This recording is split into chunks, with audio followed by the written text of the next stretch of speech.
niendeleze somo ambalo tulianza Jumapili iliyopita, neema za lazima kwa ajili ya mafanikio, lakini tu tuliangalia neema tano. Maana tusema kwanza, neno neema ni neno ambalo lina tafsiri zaidi ya moja, lakini kwa muktadha wa somo letu, tafsiri ambayo tunaitumia ni ile ya uwezesho wa kiungu.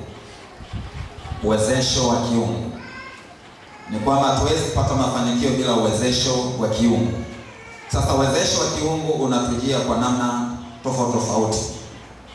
Tulisema namna ya kwanza ni ubunifu, neema ya ubunifu, na namba mbili tukasema ni neema ya utendaji.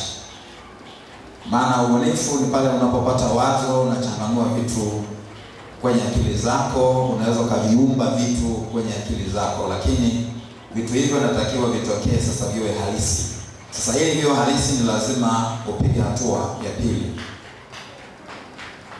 Ni pale ambapo yale mawazo unayageuza kuwa vitu halisi kwa njia ya matendo. Na namba tatu tukasema ni neema ya kibali. Huu ni baraka, kama ambavyo Biblia inasema kwamba baraka ya Bwana utajirisha wala hatanganyi huzuni nayo. Kibali ni hivi. Amen. Lakini neno kibali na maana pia ya kukubalika.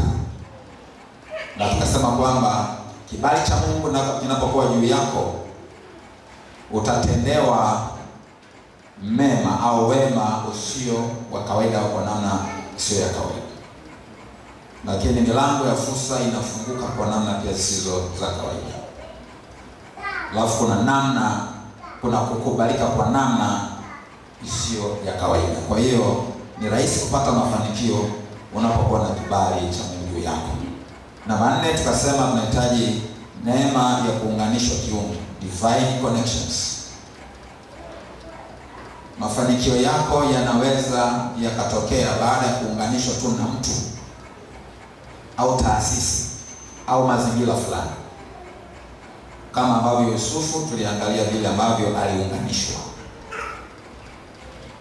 Naona alikuwa gerezani, lakini kutoka gerezani aliunganishwa na Farao, na mtumwa wa Farao aliyekuwa amefungwa humo na akaachiwa humo. Kuanzia pale maisha yakabadilika, kama mtu mkuu sana.